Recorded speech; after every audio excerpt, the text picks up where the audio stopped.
نبی کریم صلی اللہ علیہ وآلہ وسلم نے حدیث قدسی بیان فرمائی جس میں اللہ تعالیٰ فرماتا ہے روزہ میرے لیے ہے اور میں ہی اس کی جزا دوں گا۔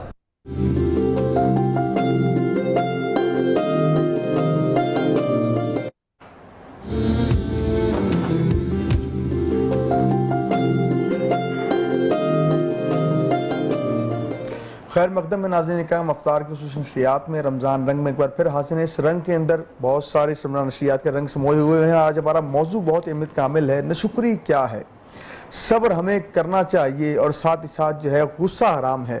یہ تو ہم جانتے ہیں کہ غصہ کرنا حرام ہے، لیکن جب خود کی باری آتی ہے، جب اپنی باری آتی پھر ہم بھول جاتے ہیں کہ کیا حلال ہے اور کیا حرام ہے۔ علامہ صاحب تشریف فرما ہیں، کیا کہتے ہیں کہ ناشکری جو ہے یہ انسان کو کفر کے درجے تک لے جاتی ہے، کس طرح لے کے جاتی ہے، کون سے کلمات ایسے ہیں جو انسان کو کفر کے درجے تک لے جاتے ہیں، کیا فرمائیں گے؟ بسم اللہ الرحمن الرحیم۔ یہ جو روایت ہے نا، ناشکری انسان کو کفر کی دہلیز تک پہنچا دیتی ہے، اس سے مراد یہ ہے کہ انسان جو اپنی خواہشات ہیں اس کے ترک ہونے سے جو نازیبا جملے بولتا ہے، وہ نعوذ باللہ اللہ تبارک و تعالیٰ کے قانون، اللہ کی عطا اور اللہ کے ایک سسٹم کے خلاف ہوتے ہیں، اور پھر وہ ربوبیت کا نعوذ باللہ استغفر اللہ انکار کر بیٹھتا ہے۔ جب انسان دکھ، درد، رنج، غم میں اڑ جاتا ہے تو اس سے کوئی تکلیف پہنچتی ہے تو وہ نعوذ باللہ کہتا ہے کہ خدا نے میرے ساتھ ہی ایسا کرنا تھا، نعوذ باللہ میں ہی اللہ کو ایسا ملا، یعنی کہ ایسے الفاظ کہ ہمارے ساتھ ہی ایسا کیوں ہو رہا ہے، کیوں ہو رہا ہے، شاید ہمارے گناہوں کی سزا ہے، اس طرح کے الفاظ بھی کفر کی طرف لے جاتے ہیں۔ اللہ کے لیے شکوے کے جملے بنتے ہیں اور وہ نازیبا جملے ہوں تو انسان وہ کفریہ کلمات ہوتے ہیں، تو فوراً کلمہ پڑھنا چاہیے، لا حول ولا قوت الا باللہ العلی العظیم، فوراً پڑھنا چاہیے سننے والوں کو بھی، اور جو کہہ رہا ہے اسے بھی توبہ، اس پہ توبہ لازم ہے۔ اگر اس نے اعلانیہ یہ جملے کہے ہیں تو اسے اعلانیہ ہی توبہ کرنی ہوگی کہ نعوذ باللہ وہ اللہ کی ذات پہ اس طرح کی بات کر رہا ہے۔ ایک حدیث پاک ہے، حضور کی بارگاہ میں ایک شخص آیا تو اس نے سوال کیا، سائل تھا، آپ علیہ الصلوۃ والسلام کے سامنے کچھ کھجوریں موجود تھیں، آپ نے اسے ہبۃً تحفۃً عطا فرما دی، تو وہ تعداد کے اعتبار سے ظاہر پہ جا رہا تھا، تو اس کے دل میں بڑی عجیب سی بات آئی تو اس نے نہ لینے سے انکار کر دیا کہ میں بس جس اتنی لوں، اتنا کہا اور وہ کہہ کے چلا گیا۔ آپ خاموش رہے، تھوڑی دیر کے بعد ایک اور سائل آ جاتا ہے، آپ نے اسے وہی چیز عطا فرما دی اور وہ شکرانہ ادا، یا اللہ تیرا شکر ہے، الحمدللہ کی صدائیں دیتا ہوا کہتا ہے یا اللہ یہ تیرا کرم ہے کہ مجھے آج کچھ کھانے کو ملا، میں تو اس قابل نہیں تھا۔ آپ صلی اللہ علیہ وسلم کو یہ جملہ اتنا پسند آیا، آپ نے فرمایا اسے مزید 10 درہم دیے جائیں گے۔ واہ سبحان اللہ۔ فرمایا یہ شکر اور ناشکری میں فرق ہے، اگر تم چھوٹی چیز پہ قناعت کر لو، شکر کا معنی ہی ہے جتنا مل جائے اس پہ قناعت کی جائے، اگر اسی پہ ہی تم رب تعالیٰ کا شکر ادا کرو تو رب فرماتا ہے لَإِن شَكَرْتُمْ لَأَزِيدَنَّكُمْ، تم شکر ادا کرو میں تمہیں مزید عطا کروں تو گا۔ مولانا صاحب یہ اس پہ تو ہم آج کی صورتحال پہ بھی بات کر سکتے ہیں کہ اگر ہم کہیں سے گزر رہے ہیں، کوئی ہم سے کچھ مانگتا ہے، ہم کسی کو 10 روپے پکڑا دیتے ہیں تو وہ آگے سے کہتے ہیں صرف 10 روپے، باجی 100 روپیہ تو دے دیں، مطلب یہ ایک روٹین کی چیز بن گئی ہے۔ جی یہ بھی ان کا کفران نعمت ہوگا کہ جو مل رہا ہے اس پہ صبر شکر اچھا میں سوال کو اور بڑھا دوں، اگر آپ اس کو دے دیتے ہیں 10 روپے تو پوری ایک ساتھ ٹیم ہوتی، باری باری وہ بھی آتی ہے، وہ بھی آتے ہیں۔ یہ پروفیشنل بیگر ہیں تو شکر میں اضافے جی اس سے ویسے اجتناب کرنا چاہیے، یہ تو ایک پروفیشنل بن گئے ہیں وہ، یہ تو پروفیشنلزم کی بات ہو گئی، لیکن بہرحال میں آج کی صورتحال کے حوالے سے ایک مثال دے رہی تھی کہ پھر وہ ساری ٹیم آ کے کہتی ہے باجی اتنے دے دیں، اتنے دے دیں، اتنے دے دیں، ڈیمانڈڈ ہے جی یہ۔ جی ایسے ہی ہے، تو بس اسے تھوڑا کنارہ کشی کرنی اچھا چاہیے۔ ایک سوال بہت اہم ہے یہاں پہ کہ ہم اگر حالت روزہ کے اندر ہم ٹریفک آج کل جیم ہوتا ہے، جو معاملات ہیں وہاں پہ کھڑے ہو جائیں، کوئی اگر ہم سے آگے گزرنے کی کوشش کرتے ہیں ہم سے کہتے ہیں بھائی میں روزے میں ہوں، فرض تو بتاتا ہے کہ میں کون ہوں۔ ہمارے یہاں یہ جو ایک تاثر پایا تھا کہ روزے کو بھی ہم نے نا ایک وہ فیشن سمجھ لیا کہ میں روزے سے ہوں، پتہ نہیں اس کے بعد تو نے کیا کر دیں، ہم ایک مزاج ہے نا ہمارا، ہم پتہ نہیں کیا کر دیں گے۔ یہ غصے کی جو حالت ہے روزے کے اندر اس طرح کے کلمات کہہ دینا اور اگلے کو باور کروانا، یہ غصے کی حالت میں کیا کہتے ہیں سوال؟ یہ بے صبری کی ایک علامت ہے عارف بھائی، یہ الٹ ہو گئی ہے، جبکہ حدیث پاک میں جس کا ذکر ملتا ہے، آقا کریم صلی اللہ علیہ وسلم نے ارشاد فرمایا اگر کوئی تم سے غصہ کرے، تم سے کوئی ایسی تمہاری ذات پہ تبرہ کرے، سب و شتم کرے یا کوئی نازیبہ جملہ کہے تو اسے کہو کہ بھائی مجھے معاف کرو، انا صائم، میں روزے دار ہوں، میں ایسا نہیں کر سکتا۔ تو فرمایا وہ اب یہ کیا ہے کہ آپ غصہ بھی کر رہے ہیں اور ساتھ یہ بھی کہہ رہے ہیں کہ میں روزے سے ہوں، تو یہ تو الٹی گنگا ہو گئی ہے۔ تو اس سے اجتناب۔ خالد بھائی آپ ماشاءاللہ کاروان کو چلا رہے ہیں بڑی دیر سے، دیکھیں رمضان کے اندر جس طرح بھی 2 سال سے لاک ڈاؤن چل رہا ہے، اور اگر ہم تعلیمی نظام کی بات کریں تو کس طرح مینج کر رہے ہیں رمضان کو، کس طرح وہ جو اتنے طالب علم آپ کے ساتھ جڑے ہوئے ہیں اسکالرشپ دے رہے ہیں ان کی تعلیمی پیٹرن کیا ہوتا ہے، کچھ ان کو سیر و افطار کا بھی کوئی انتظام کرتے ہیں؟ کچھ کیا ایسا آپ کے معاملات میں سے ہے رمضان میں؟ ہمارا ایک سیگمنٹ ہے کہ ہم جن بچوں کو اسکالرشپس دے رہے ہوتے ہیں یہ سارے کم وسیلہ ہوتے ہیں، سفید پوش ہوتے ہیں، ٹھیک ہے، تو باقاعدہ ہمارا ایک پروجیکٹ ہے بہبود والدین کے نام سے، صحیح، تو ہم ان کے نیڈی والدین، بیوہ مائیں جو ہیں ان کو بھی ماہوار خرچ تعام دیتے ہیں، رمضان میں نہیں عام دنوں میں بھی دیتے ہیں، کوئی کرائے پہ ہے تو ان کے مکان کا کرایہ دیتے ہیں، بزنس کرواتے ہیں۔ ابھی ماشاءاللہ آپ ہی کی انڈسٹری کی ایک خاتون ہے، بڑی بوٹیشن ہے، ایک لاہوری کے پارلر پہ جاب کرتی ہیں، تو اب ان کی بیٹی جو ہے وہ ڈاکٹر بن رہی ہیں، تو اس بچی کو ہم اسکالرشپس دے رہے تھے، تو کووڈ آیا تو اس کی جاب جو ہے اس پر حرف آیا، سیلری پہ کٹ لگ گیا، تو ہم اس کی بیٹی کو تو اسکالرشپس دے رہے تھے، کرایہ آمد و رفت بھی دے رہے تھے، سیمیسٹرز کی فیسز، اینول فیسز بھی دے رہے تھے۔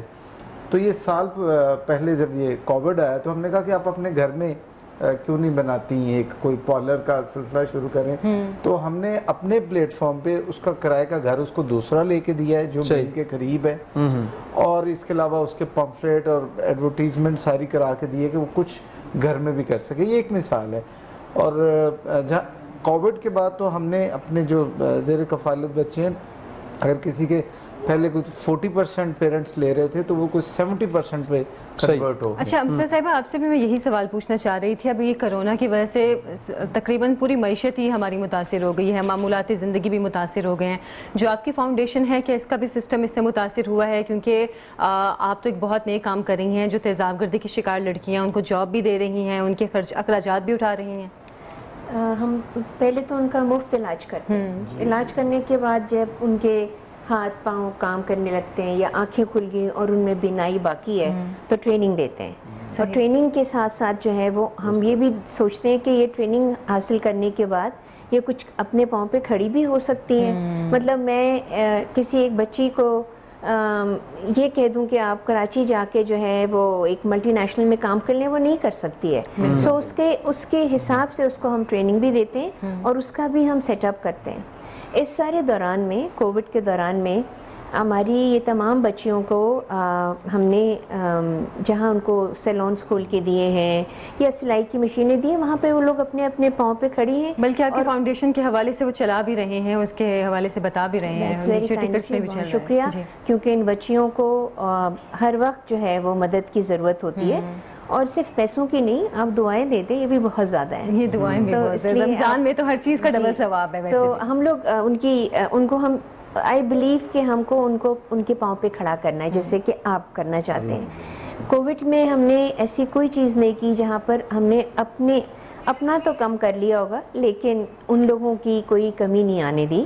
لیکن جو سب سے پیاری چیز ہے کہ وہ صبر اور شکر جو ہے وہ ان بچیوں میں بہت زیادہ ہے، کہ اگر ان کو یہ کہا جائے کہ حالات ایسے ہیں تو اب 10 کی جگہ آپ کو 8 روپے ملیں گے تو وہ اس میں بھی خوش ہیں، کیونکہ اللہ کا شکر ہے کہ یہ تو مل رہے ہیں۔ اچھا، یہ بہت بڑی نعمت ہے صبر اور شکر گزاری۔ چھوٹا سا میں ایڈ آن کر رہا ہوں آپ لوگوں کی اجازت سے، کہ سلسلہ چشتیہ کی ایک معروف شخصیت ہے سید سلطان عالم صاحب، پیچھے کچھ عرصہ پہلے میں ان سے ملنے گیا تو انہوں نے شکر کے حوالے سے اسپیسیفکلی بات کہی جو بڑی مجھے تو اپیل کی، میں آپ لوگوں سے شیئر کرتا ہوں، کہ وہ کہنے لگے کہ شکر کا ایک طریقہ یہ بھی ہے کہ آپ اپنے بہت سارے کام خود کرنا شروع کر دیں۔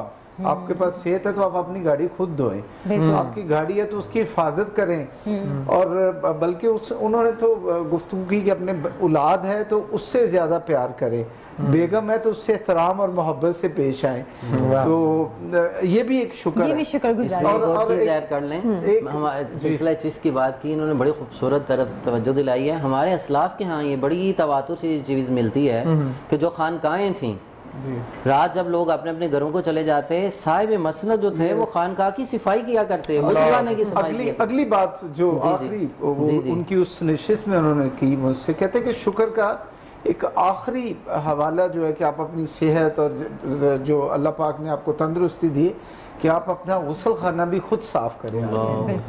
ایک تو اس سے تزکیہ نفس ہوتا ہے، عجز آتا ہے، اور دوسرا آپ اللہ کا شکر ادا کرتے ہیں کہ آپ اپنا اچھا بڑی بالکل بات کی ہے۔ ساتھ ساتھ علامہ صاحب یہ بتائیے گا ایک لائن میں کہ سلام کرنے سے بھی، ہم نے سلام کرنا بھی چھوڑ دیا، اس سے بھی عاجزی آتی ہے انسان میں، انکساری آتی ہے۔ سلام کا طریقہ ہے جو شریعت ہمیں بتاتی ہے. آقا کریم صلی اللہ علیہ وسلم نے ارشاد فرمایا آپ سواری پہ ہیں تو آپ سلام کریں, اور آپ باہر سے آئیں تو آپ سلام کریں. بالکل ایسی جو بیٹھا ہوا ہے کھڑا قیام کی حالت اعلیٰ والا نچلے درجے کو سلام کرے, اس سے اس کا کبر ختم ہو, اس کا عجز اور ریاکاری. اور ہم نے گفتگو تو سن ہی رہے ہیں, شعور تو لے رہے ہیں, سرور کی جانب جائیں گے, نعت حضور کی جانب جائیں گے, اور شہباز صاحب سے کہیں گے نعت حضور شامل کیجیے گا. بسم اللہ.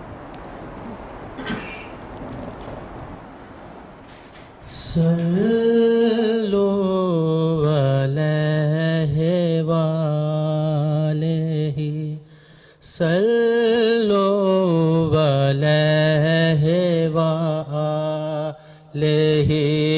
صلو علیہ وآلہ. تیری شان جل جلالہ صلو علیہ وآلہ صلو علیہ وآلہ. میں تھا کیا مجھے کیا بنا دیا, میں تھا کیا مجھے کیا بنا دیا, میں تھا کیا مجھے کیا بنا دیا, مجھے عشق احمد عطا کیا, مجھے عشق احمد عطا کیا. ہو بلا حضور کی آل کا صلو علیہ وآلہ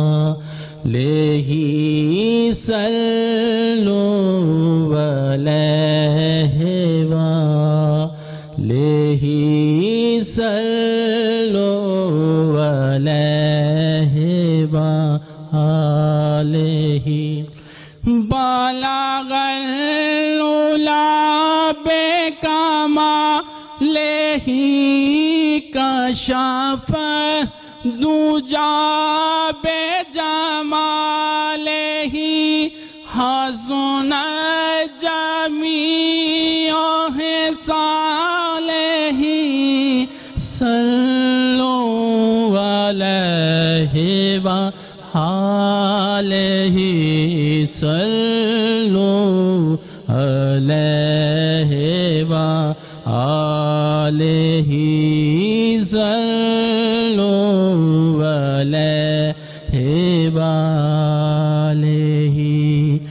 جہاں پہ بھی پائے حضور ہیں وہیں عرش ہے وہیں طور ہے, جو تجھے نظر نہ آ سکا وہ تیری نظر کا قصور ہے. صلو علیہ وآلہ. ماشاءاللہ. خوبصورت کلام پیش کیا ہے. اور ابھی ہم جیسے کہ بات کر رہے ہیں صبر اور شکر کے حوالے سے اور غصہ کنٹرول کرنے کے حوالے سے, علامہ صاحب آپ سے سوال ایک بنتا ہے اس پہ.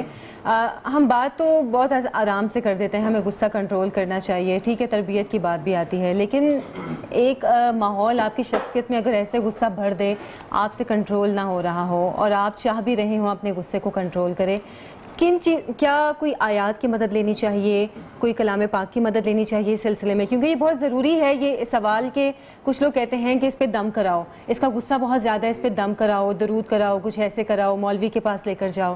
اس چیز کے حوالے سے بتائیے گا. بسم اللہ الرحمن الرحیم. اس کا طریقہ آقا کریم صلی اللہ علیہ وسلم نے جو خود ارشاد فرمایا جب بہت زیادہ غصے کی حالت میں ہوں تو آپ پانی پئیں, کھڑے ہیں تو بیٹھے ہیں تو لیٹ جائیں اور خاموش ہو جائیں. اگر پھر بھی نہیں ہے تو فرمایا آگے علماء نے اس میں لکھا ضمن میں کہ وضو کریں. اچھا, وضو مومن کا اسلحہ ہے.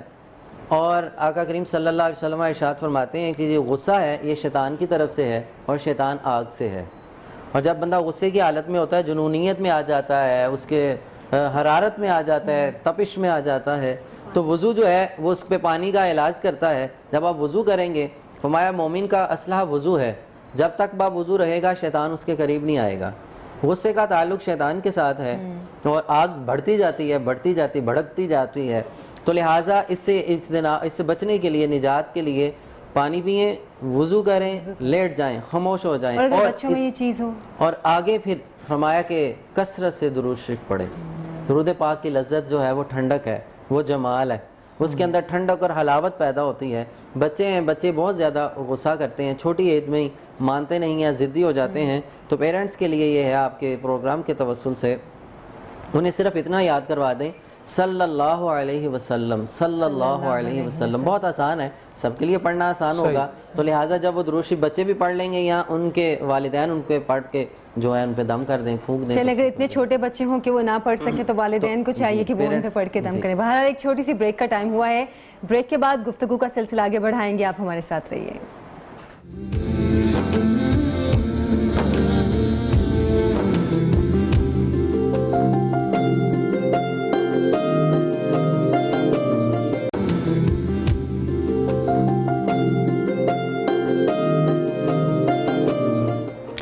Welcome back. آپ دیکھ رہے ہیں فاروق خصوصی نشریات رمضان رنگ, اور اس رنگ کے اندر ہمیں مزید رنگوں نے جوائن کیا ہے. نوید احمد نعت خاں ہمارے ساتھ ہیں, خوش آمدید کہیں گے. اور ایک ایسا سیگمنٹ جو میں نے کہا کہ جتنے میڈیا ہاؤسز ہیں بڑے ہی وثوق سے کہتا ہوں کہ یہ سیگمنٹ کسی نے شروع نہیں کیا. گوشہ درود سیگمنٹ, ایک ایسا درود کا سیگمنٹ جو ہم چاہتے ہیں کہ پاکستان کی پوری عوام, جو ہر شخص جو ہے حضور کا درود کا ذاکر بن جائے. جس طرح میں نے کل بھی عرض کیا, ہم کوئی کام, بہت سارے کام روز کرتے ہیں, اپنے بچوں کو تلقین کرتے ہیں, کیا آپ نے کھانا کھایا, کیا آپ نے اسکول کا کام کیا, کیا آج آپ نے فلاں کام کیا. ہم یہ باتیں تو پوچھتے ہیں کہیں کوئی چیز مس نہ ہو جائے. کیا ہم نے بچوں سے پوچھا کیا آپ نے درود شریف پڑھا, کیا آپ نے آقا مولا کی بارگاہ میں حاضری لگوائی. درود پڑھنے سے ہوتا کیا ہے, آپ کا نام اور آپ کے والد کا نام بارگاہ کریم آقا میں پیش کیا جاتا ہے, آپ کی وہاں حاضری لگتی ہے کہ فلاں بن فلاں نے آقا آپ پہ درود پڑھا ہے. تو کیوں نہ ہم آج سے یہ عہد کر لیں, اس رمضان کو یہ جو ہمارا ٹریننگ سیشن ایک آیا ہے, ہم اپنے اندر ایک عہد کریں کہ ہم آج سے درود کے ذاکر ہو جائیں. اسی تعلق سے ہم نے اپنی نشریات کے اندر یہ سیگمنٹ رکھا ہے گوشہ درود. ہم چاہتے ہیں کہ ہر شخص درود پڑھے, درود کی برکات حاصل کرے, گھر سے جو اس کے بے برکتی ہو گئی ہے دور ہو جائے درود کی برکت سے. تو ہم درود سے اجالا, روشنی, فرحت حاصل کریں گے. اور ہمارے پاس موجود اس حوالے سے محمد یوسف صاحب موجود ہیں, آپ کو خوش آمدید کہیں گے. لیکن پہلے نوید کی آواز میں خوبصورت نعت پاک شامل کریں گے. بسم اللہ کریں نوید.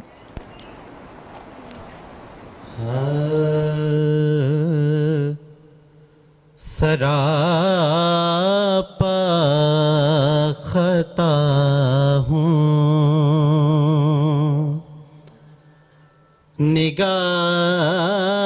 نگاہ کرم ہو,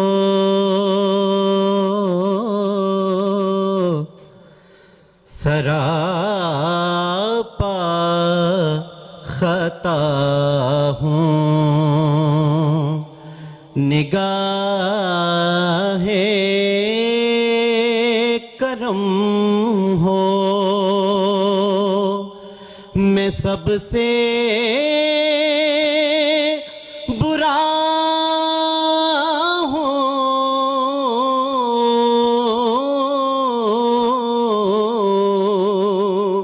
میں سب سے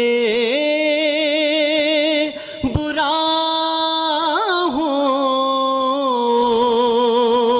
نگاہ کرم ہو, سراپا خطا ہوں.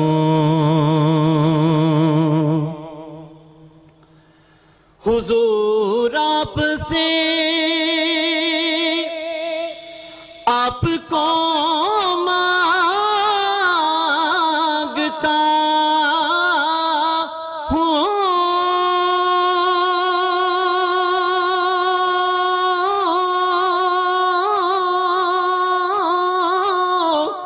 حضور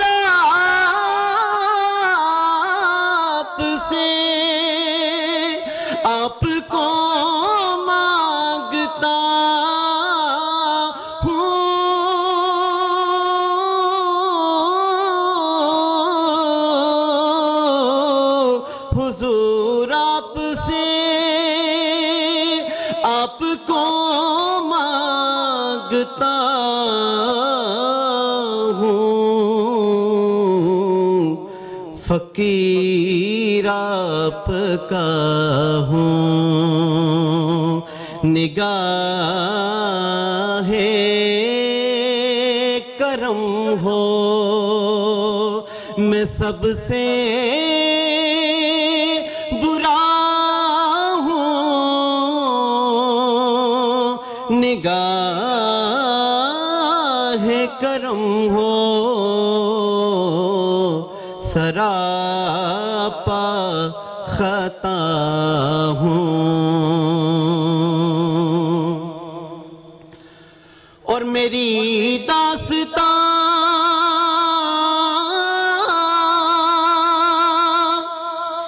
مختصر ہو رہی ہے،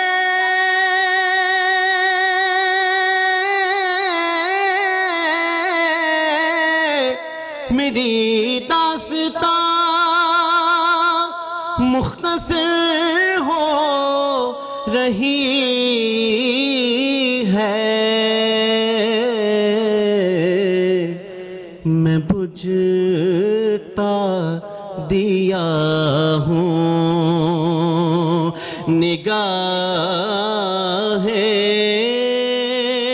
کرم ہو میں سب سے برا ہوں،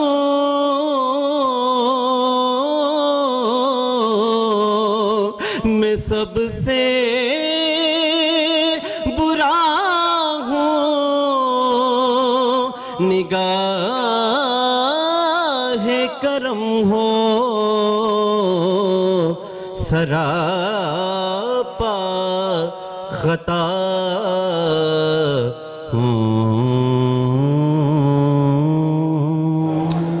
سبحان اللہ، سبحان اللہ، ماشاء اللہ، خوبصورت کلام کہ کرم وہ کرتے رہے، سایہ کرم رکھا، کہاں کہاں نہ میرا آپ نے بھرم رکھا، تمہاری یاد رہی دل کی دھڑکنوں میں شریک، تم ہی نے دل کو بنا کے میرے حرم رکھا۔ کرم کا ذکر ہوا، اس کریم کا ذکر ہوا، اس کریم کے تعلق سے یہ ہمارا سیگمنٹ بھی ہے گوشہ درود۔ ہم آقا و مولا پر درود کا نذرانہ پیش کریں گے۔ یوسف بھائی، آج کون سا درود پاک ہم اپنے ناظرین کو جو ہے وہ تلقین کر رہے ہیں، اس کی برکات اور اس کے فضائل پیش کر رہے ہیں؟ بسم اللہ کریں۔ سب سے پہلے تو جی میں یہ کہنا چاہوں گا کہ دکھوں نے تم کو جو گھیرا ہے تو درود پڑھو، واہ، دکھوں نے تم کو جو گھیرا ہے تو درود پڑھو، جو حاضری کی تمنا ہے تو درود پڑھو۔ واہ، اور جو اس سے پہلے میں آپ کی نشریات دیکھ رہا تھا، جو غصے کے حوالے سے بات چل رہی تھی، علامہ صاحب نے جس بات پہ اختتام کیا میں اس سے آگے بات کو لے کے چلوں گا کہ 8-10 سال مجھے گلف کنٹریز میں رہنے کا موقع ملا۔ وہاں پہ یہ معمول ہے لوگوں کا کہ جب بازار میں، گلی محلے میں، کسی جگہ پہ 1400 سال سے ان کا یہ معمول چلا ہے کہ کسی بھی بات پہ ان کی چپکلش ہوتی ہے آپس میں، تو تیسرا بندہ آ کے ان کو کہتا ہے کہ آقا دو جہاں علیہ الصلوۃ والسلام پہ درود پڑھو۔ تو جیسے ہی یہ میسج ملتا ہے تو وہ اپنی لڑائی ختم کر دیتے ہیں اور حضور علیہ الصلوۃ والسلام پہ درود پاک پڑھنا شروع کر دیتے ہیں۔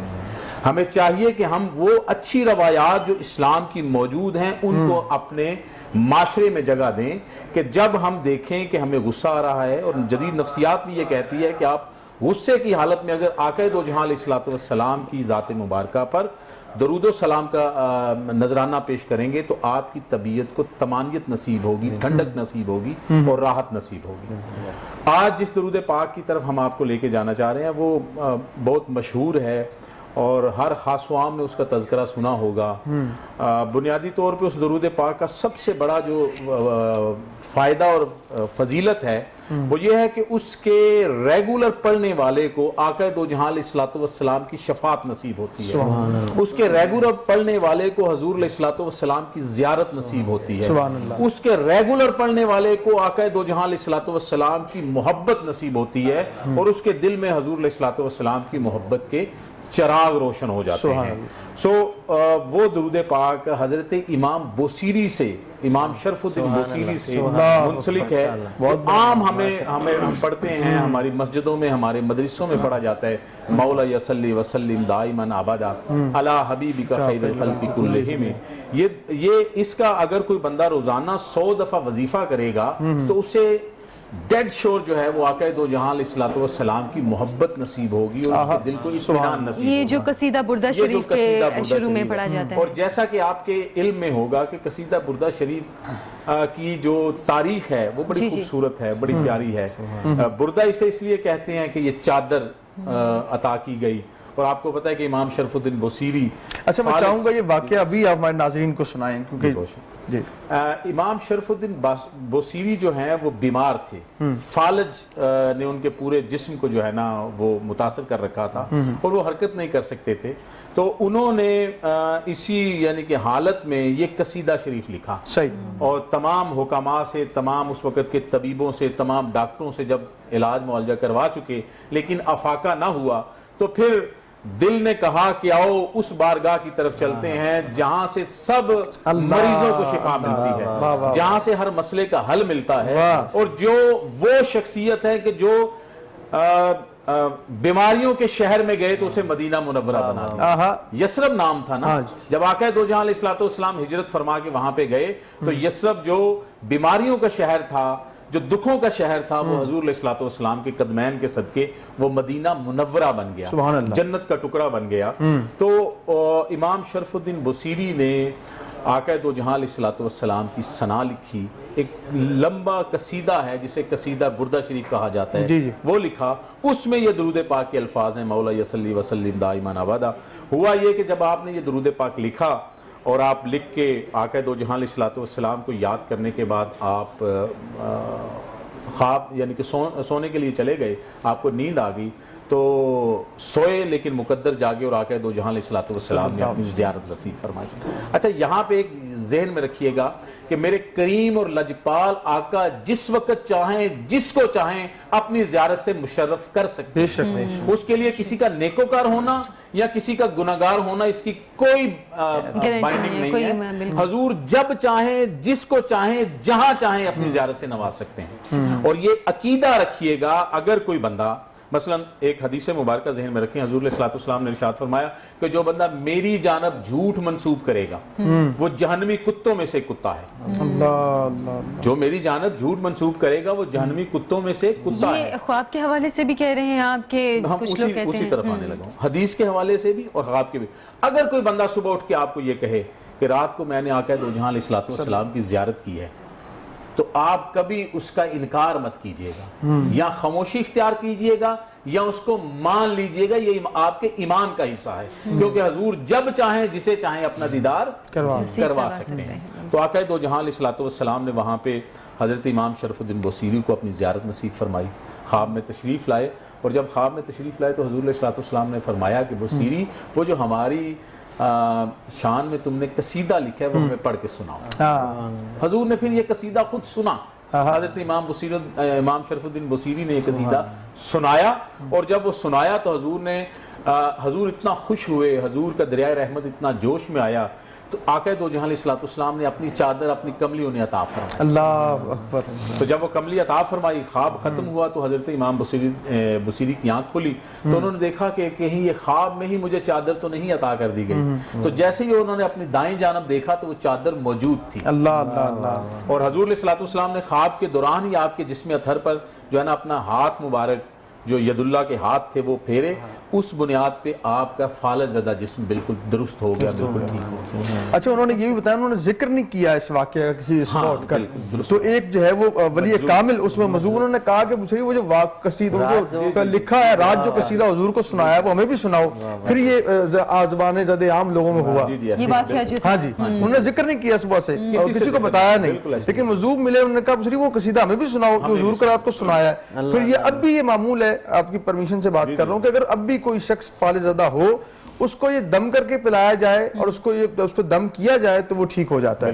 اچھا جی آپ کو نہیں, میں تو خالد ارشاد صوفی صاحب نے بھی ایک آج درود کے حوالے سے ذکر کیا تھا, تو وہ کہہ رہے تھے اچھا ہم وہ اس واقعے کو مکمل کر وہی کہہ رہی تھی, پہلے آپ بات کر لیں پھر اس کے بعد ان کی طرف جائیں گے. امام بصیری نے یعنی کہ وہ جو آپ نے آگے اس میں امینڈمنٹ کی ہے بالکل اسی طرح ہے کہ صبح جب وہ حالت اللہ پاک نے انہیں صحت عطا فرمائی اور وہ باہر نکلے تو ایک مجذوب نے, ایک اللہ کے ولی نے ان سے دوبارہ اسی قصیدے کو, تو انہوں نے کہا کہ آپ نے کب یہ سنا, تو انہوں نے کہا جب آپ آقا دو جہاں علیہ الصلوۃ والسلام کو سنا رہے تھے تو ہم بھی یہ سن رہے تھے. تو اس سے یہ بھی ثابت ہوتا ہے کہ روحانی دنیا کی محفل روزانہ لگتی ہے اور اس میں اللہ والے موجود ہوتے ہیں, چاہے وہ کسی بھی علاقے سے ان کا تعلق ہو. پیغام اپنے تمام سامعین کو میں یہ دینا چاہوں گا کہ اس وقت آپ جہاں پہ بھی بیٹھے ہوئے ہیں, گھر میں ہیں, اپنے آفس میں ہیں, کسی جگہ پہ بھی ہیں, تو ہماری نشریات کا مقصد یہ ہے کہ آپ اپنے گھروں میں کم از کم افطاری سے پہلے 5 سے 10 منٹ اپنے بچوں کو بٹھا کر آقا دو جہاں علیہ الصلوۃ والسلام کی ذات مبارکہ پر درود پاک پڑھنا اپنا وظیفہ بنائیں, اور افطاری سے پہلے تمام فیملی والے مل کر آقا دو جہاں علیہ الصلوۃ والسلام پہ درود پاک پڑھا کریں. تو میری خواہش ہے کہ آج اس اسٹوڈیو میں موجود جتنے ہمارے کیمرہ مین ہیں, جتنے ہم یہاں پہ لوگ موجود ہیں, ہم اس کا آغاز کرتے ہیں گوشہ درود کا, اور ہم چاہتے ہیں کہ مل کے صرف 1 منٹ کے لیے, نشریات میں 1 منٹ انف ہوتا ہے, 1 منٹ کے لیے کوئی زبان خاموش یہاں پہ نہ رہے اور سارے مل کے آقا دو جہاں علیہ الصلوۃ والسلام کی ذات پہ درود پڑھیں. اور جو ہمیں سن رہے ہیں پاکستان میں اس نشریات کے ذریعے سے, میں ان سے گزارش کروں گا کہ اس درود پاک کو وہ پڑھنا شروع کریں تاکہ یہ وظیفہ بن جائے ہمارا. میں آپ سے گزارش کروں گا کہ اچھا ایک اور بات میں شامل کر دوں ہمارے دیکھنے والوں میں, ناظرین سامعین جو میں دیکھ رہے ہیں, اگر آپ درود پاک روز کی بنیاد پہ پڑھتے ہیں تو ہماری اس بات کو بھی آپ نے اس کو اپنے دل میں جگہ دینی ہے. یہ بات ہدیہ آپ لوگوں کو کی یوسف بھائی نے, ساتھ آپ ہمیں سوشل میڈیا کے اوپر ہمیں میسج کر سکتے ہیں کہ آپ نے کتنی بار آج درود شریف پڑھا ہے. ہمیں آپ میسج کر سکتے ہیں, لاہور رنگ کے جو ہے پیج کے اوپر میسج کر سکتے ہیں, آپ میسج ڈراپ کر سکتے ہیں کہ میں نے اتنی بار آج پڑھا ہے, اور انشاءاللہ اللہ نے زندگی رکھی, سانسوں میں روانی رہی تو آخری رمضان کو جتنا درود پاک پڑھا ہوگا انشاءاللہ حضور کی بارگاہ میں پیش کریں گے. اور شاید جو لوگ دیکھ رہے ہوں ویسے وہ بھی وہ میسج دیکھ کے درود پاک پڑھ لیں. جی ہمارا مقصد بھی یہی ہے. نوید بھائی بسم اللہ. اللہم صلی علی سیدنا و مولانا محمد. اللہم صلی علی سیدنا و مولانا محمد وعلی وَأَصْحَابِهِ وَبَارِكْ وَسَلِّمْ. اللہم صل علی سیدنا ومولانا محمد. اللہم صل علی سیدنا ومولانا محمد وعلی آلہ وأصحابہ وبارک وسلم. اللہم صل علی سیدنا ومولانا محمد. اللہم صل علی سیدنا ومولانا محمد وعلی آلہ وأصحابہ وبارک وسلم. اللہم صل علی سیدنا ومولانا محمد. اللہم صل علی سیدنا ومولانا محمد وبارك وسلم عليه. اس کے اختتام پر ہم بھی آقا دو جہاں علیہ الصلوۃ والسلام کی بارگاہ میں یہ دعا کرتے ہیں کہ جیسے آپ نے حضرت امام شرف الدین بصیری کو اپنی زیارت سے نوازا، ہم پہ بھی کرم کیجئے گا اور ہمیں بھی اس دنیا میں اپنی زیارت سے نوازیے گا.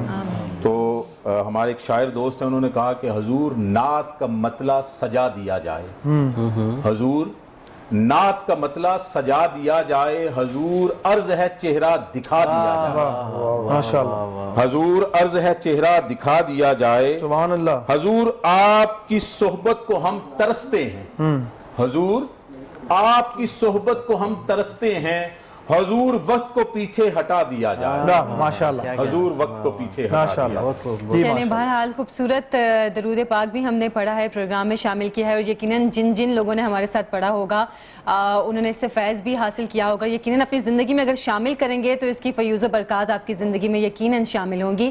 ایک چھوٹی سی بریک لیں گے، بریک کے بعد واپس آپ کی خدمت میں حاضر ہوں گے، ہمارے ساتھ رہیے.